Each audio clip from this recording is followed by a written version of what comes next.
Bharatiya Janata party के रोहतक से सांसद डॉक्टर अरविंद शर्मा ने राज्यसभा चुनाव और हरियाणा में होने वाले स्थानीय निकाय चुनाव पर कहा कि भारतीय जनता पार्टी की शानदार जीत होगी। उन्होंने कहा कि अब भारतीय जनता पार्टी और जेजेपी हरियाणा में मिलकर स्थानीय निकाय चुनाव लड़ेगी।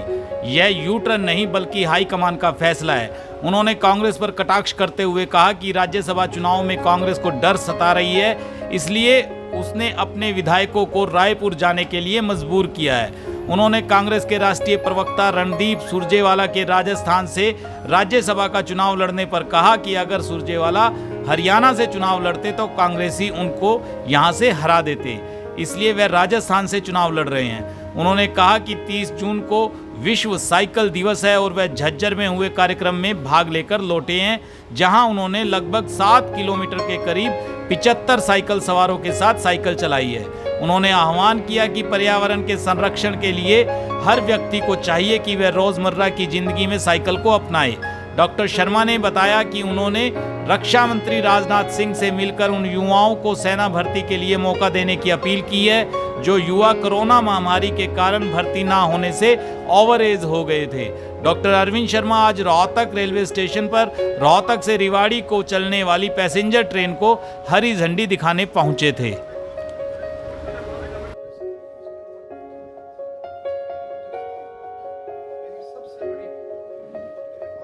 और पूरे विश्व में आज साइकिल दिवस के रूप में 3 जून को ये मनाया जाता है।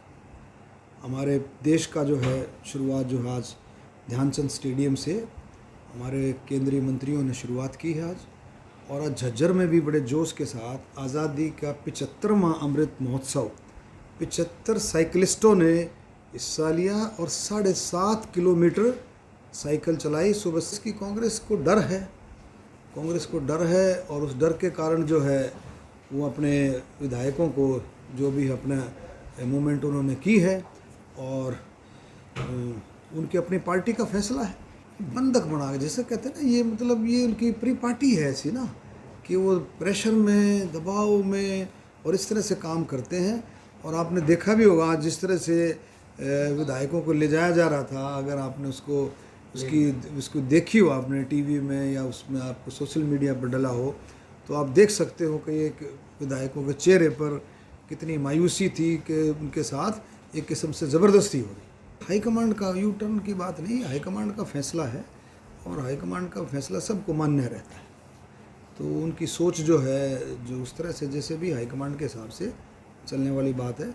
और मुझे विश्वास है कि हाईकमांड ने जो फैसला लिया है वो अच्छा फैसला लिया है कि भाई 4 पर वोट लड़ ले, बाकी पर भारतीय जनता पार्टी लड़े। इससे दोनों के गठबंधन पर भी असर नहीं पड़ेगा और दोनों मिलजुल करके, और मुझे पूरी उम्मीद है निकाय चुनाव में बहुत अच्छे नतीजे आएंगे। देखिए ऐसा है, ये तो पार्टी का फैसला है, ये तो पार्टी उनका फैसला है वो किसको भेजें किसको नहीं भेजें।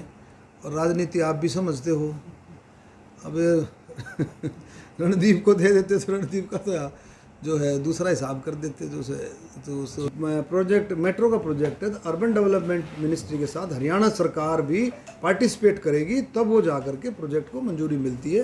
तो इस प्रोजेक्ट का सर्वे जल्दी से करा करके मुझे पूरा विश्वास है कि ये जनता का प्रोजेक्ट है, जनता के लिए है। इसमें सरकार पूरा गौर करके पहले भादरगढ़ से सांपला, सांपला से रोहतक, कोई बड़ी चीज़ नहीं, कोई बड़ी चीज़ मैंने आपको बताया था।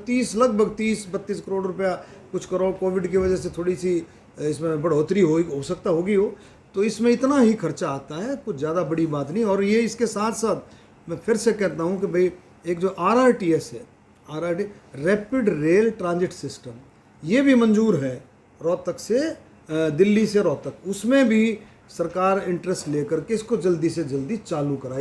रक्षा राज्य मंत्री से मिले थे, सेना की भर्ती को लेकर यूथ इंतजार कर रहा है, क्या उम्मीदें हैं, क्या आश्वासन? देखिए इसके बारे में मैंने पार्लियामेंट में भी उठाया और मैंने माननीय राजनाथ सिंह जी से भी बात की। जैसे ही कोविड का थोड़ा सा हल्कापन आया था, मैंने कहा जी कोविड की वजह से मैंने जो मेन चीज़ थी, मेरे पास 3-4 लोग आए अपने भादरगढ़ हल्के से, 2 तो भादरगढ़ हल्के थे, कोसली हल्के से थे। बोले जी हमारे बच्चों ने फॉर्म भर दिया था और वो डेट भी आ गई थी, लेकिन सिस्टम नहीं बना।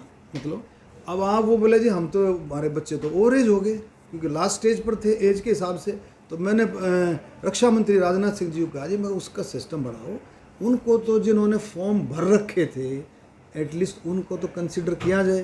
तो उन्होंने मेरी बात को ध्यान से सुना, लेकिन अभी तक कोई फैसला नहीं। दूसरा, जो ओवरेज जो है इस कोरोना की महामारी की वजह से जो ओवरेज हो गए हैं फौज की भर्ती में, उनको भी मौका मिलना चाहिए।